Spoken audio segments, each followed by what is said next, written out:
Yo, so guys, welcome back to another video. This is another reaction to Accent Expert gives a tour of North American accents and US accents. He hadn't finished with US accents. I swear he still had to do the West Coast. I had to just remember which side is which.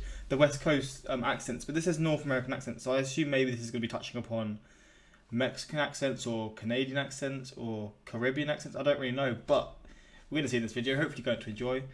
And yeah, I mean, I'm recording this just as it came out because I'm recording the second video that I'm posting today quite late, and I saw a lot of comments in my first upload today. So I say a lot. I saw a few comments mentioning this video, and yeah, it made me want to see this. So I'm back with this reaction, and yeah, hopefully you enjoy. Big shout out to my Instagram and my Twitter, links in the description for those. Same for my Patreon, links were there. A lot of Patreon exclusive videos have been posted the last few days, so for those interested, the links are all there. But let's give this a look. Let's see what accents he has to sort of explain. And yeah, let's just see him in action, bro, because he's so crazy with how he switches it up so easily, man. But yeah, let's check this out. Singer, dialect coach, the map tour of North American accents continues.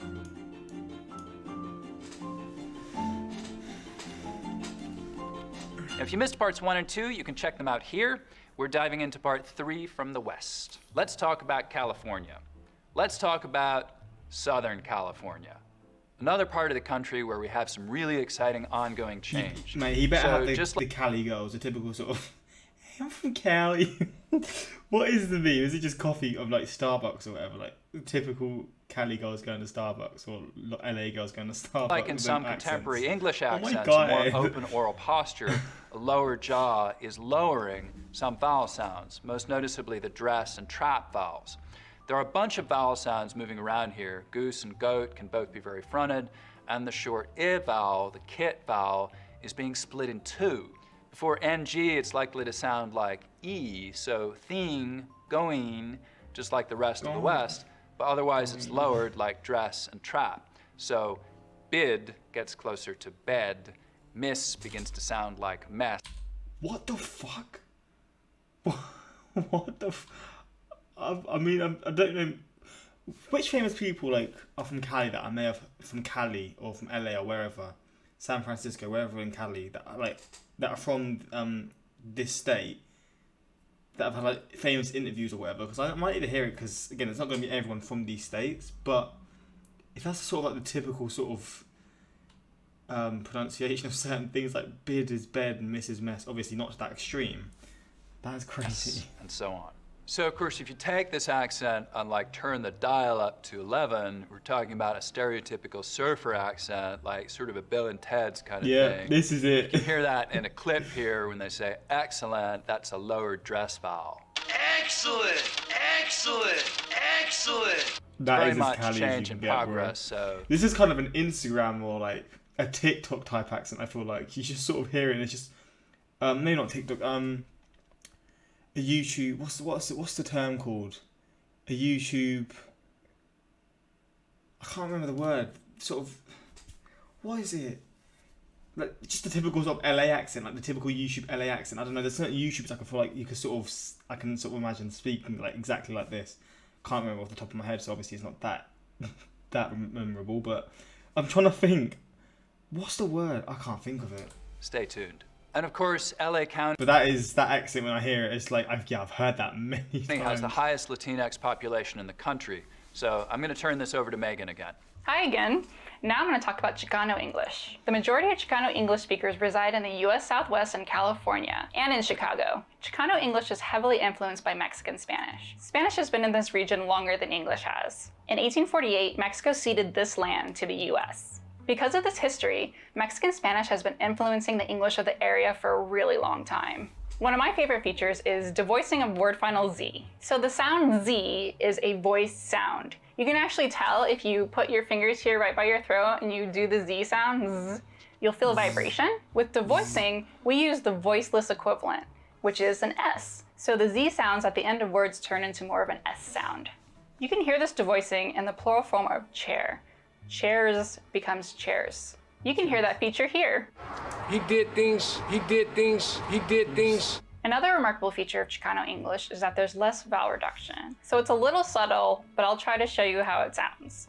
I say because, and someone who would reduce the vowel would say because. I say together, and someone reduced the vowel to together. Today, today. You can hear the features in this native speaker clip. To hear, and to listen to everyone. Thanks, Megan. While we're in the Southwest Really with Chicano English, let's make a quick stop in the Navajo Nation. Kalina? On this stop, we will be visiting the traditional homelands of the Navajo people in the Four Corners area. The same devoicing feature found in Chicano English can also be found in Navajo English. You can hear a native speaker here. I want him to recognize all Indian tribes. The second feature here is a glottal replacement of final consonants. You can hear the glottal stop instead of a T. I want it to hear. Back to Eric. Thank you, Kalina. Next up, here's Nicole to talk about African American language in California. We know that African Americans in California participate in local features such as ooh fronting and up talk. You can hear that here. I'm Imani Dorn. Tuesdays, too soon to do that. Tuesdays. A 2016 study found bat retraction, or the... I've just realised where did I put this last time? I'm going to put it here, but I feel like it's going to cover it here now. Just because I feel like this bit's quite important. Where did I put it in the last videos? Fuck. A vowel being pronounced further back in the mouth among Bakersfield African Americans. You can hear that in this clip. I'll be right back, and then we can stack those boxes. Right back. And now the map tour continues with Eric. As we move north from California, up in the Pacific Northwest, we've definitely got that caught merger. They sound the same up here, just like they do everywhere in the West and in Canada. But one thing you hear a lot up here is a lip-rounded vowel for it, aw. So here we might talk about a hot pot. Oh, there's a little pocket around San Francisco that doesn't have the caught merger, by the way. So unlike the whole rest of California, the whole West Coast really, caught and caught sound distinct here, like they do in most of the South and the East. What Just a the little fuck? dialect island. Up over That's the so border in weird how in this little Vancouver, area it's you'll hear different, that yeah. same lot rounding. But you'll also start to get raising and tensing in the trap vowel when it comes right before a g sound, like in bag, agriculture, flag, similar to what you can hear over in Minnesota. Speaking of Minnesota again, there's a fascinating dialect pocket in Alaska, the Matanuska-Susitna Valley, that can sound uncannily like those broad Minnesota accents. A lot of people suddenly noticed this in 2008 when Sarah Palin, the former governor of Alaska, shot to national fame as the Republican vice presidential nominee. You can see that here in this clip. I appreciate this privilege of being able to be here and speak with Americans. We want to keep our AAA bonding rating in Minnesota. It turns out that in the 1930s, there was a huge migration of farmers to the Matsu Valley from Michigan, Minnesota, and Wisconsin. So that's how that happened. So that explains Okay, it. back to Canada. That's Now, kind of strange Kalina's otherwise. originally from the Northwest Territories. Let's go back to her. There are 9 official languages spoken in the Northwest Territories, including Norse Slavey, which is a part of the Athabascan language family. I'm inspired by the many revitalization efforts by our people to save our languages. For example, Language Nest in Hawaii. This is where young people are immersed in the language every day with elders in the community.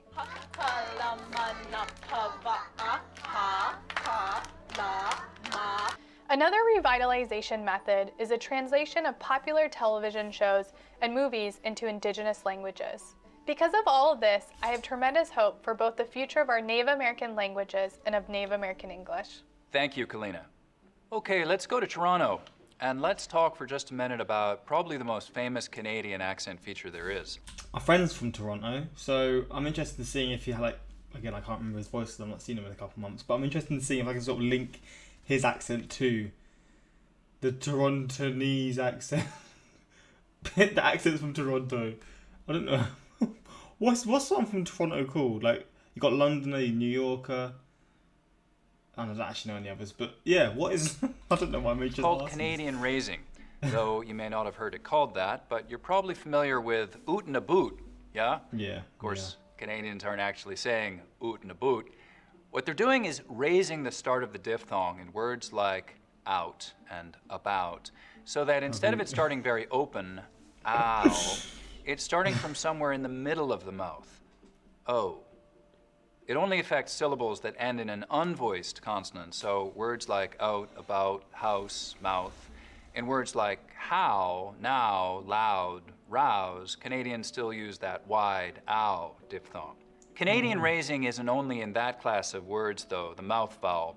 It also affects the price vowel in the same way, so that the starting point of words like right, life, type, mice can get raised too. But words like rise, five, tide, fly keep their full I diphthong. You can hear the contrast between both of those if I say something like... I just realised it's now moved to this side, hasn't it? Oh, for God's sake, man. I'm just going to leave it here. That's a fine price for a brown house. So out in the Atlantic provinces of Canada, we'll hear accents that are in some cases almost unrecognizably different from what you'll hear in most of the rest of Canada.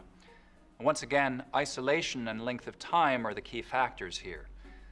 Newfoundland accents are maybe the most distinctly different of all. I'm giving this one a go, even though I've never done it before, so... That is so Irish. I mean, I'm guessing there is going to be an Irish sort of... He's going to explain it here, why, but this sounds so Irish to me. Be gentle, please, you newfies. Now, there's lots of variation here, of course, and most younger folks aren't going to sound like this, but this would be an accent from the far southeast of Newfoundland, down below St. John. Or is it like Cornwall or something like that? We could go on about this one all day. England. Sounds a bit Irish, doesn't it? Yeah. This part of Newfoundland was in fact settled by Irish people, mostly from County Wexford. There's quite a lot of reasons why this particular old Newfoundland accent sounds Irish. Vowel sounds, of course, intonation, aspiration, but you'll also hear the Irish slit T. What's a slit T? It's a T sound made with a very soft closure at the tip of the tongue, or not even really quite a full closure at all. There's a slit left for the air to escape through. What? That? Hit it. I could stay here all day, but it's about time to wrap this up. So let's dip back down across the border back into the States and end close to where we started, in northeastern New England. Now remember that caught merger? Well, the whole western US has it, and all of Canada, and so does this part of New England. Goes down about as far as Boston. Rhode Island doesn't generally have it, but here in Maine, you've got that caught merger, so all the vowel sounds in those two big groups of words are merged. They all sound like aw here. You know what doesn't all sound the same, though? Mary, marry, and Mary. Not this Now, again. they're doing my normal accent, Mary, Mary, Mary. And the Mary, marry, Mary. That's how. Same is true for almost all of North America, but most speakers up here still have distinct pronunciations for all three. Mary, marry, Mary. Okay. Even more interestingly, okay, some older we've got some hope. We've got some hope. Still, the historical distinction between horse and horse is still preserved. So if your horse has a sore throat, you might have a horse. You can still hear this distinction in parts of Ireland and Scotland and parts of the US South, but that's about it. This is one of the last places you'll hear it. Goddamn. And that's it. That's our last stop. So, listen, let me just say again, this is not meant to be a comprehensive tour of all North American accents. We've tried to be at least somewhat representative and to include all North American English some insights into how and why accents might differ from place to place. I sincerely want to thank all of the linguists and language experts who've helped out. And if you want to follow them, here they are one more time. You can find me on Twitter at Megan D. Figueroa, and you can also find me at my podcast, The Vocal Fries Pod. You can find me on Twitter. I'm at Mixed Linguist. If you want to learn more about the Gullah language and what I'm getting into, follow me on Instagram at @SunbaShow, Twitter @SunbaShow, or sunbashow.com. You can shout out to all of these guys, man. They also killed it as well, but bro, this Eric guy, man, he's just nuts. He's just not. I don't know how he does this, bro. He's taking the piss. He makes it look too easy. The way he can slip into accents at will is unnerving. Honestly, man, this is Eric's world, and we're all just living in it. I would honestly love to hear them talk about Asian American accents in Southern California. Whatever they're paying you, it's not enough. Fantastic series. I would love to see an explanation for how some Americans pronounce experiment, and the culture very fruity. I can't get enough of this guy. You would say this would have to take about 10 times longer in order to be thorough. I say go ahead and make that video. We're all here, just simple folk. We see Eric, we click. This man would have have to be about 10 times longer. All the comments, yes please. I'd love him to do like a UK accents, because I don't know if he ever would, because I don't know if the interest would be there, but because UK is so small, and the fact that there's so many accents, I feel like it could be really interesting. Maybe he will, I don't know, because he seems like he could speak all accents around the world, but we just have to see about that one. But hopefully you enjoyed this series. I really do appreciate the people who commented this and who watched all 3 reactions. If there's any more from this guy you want me to react to, or just sort of similar videos like this, let me know. Or from Wired, just let me know what you want to see. And yeah, until next time, like, subscribe.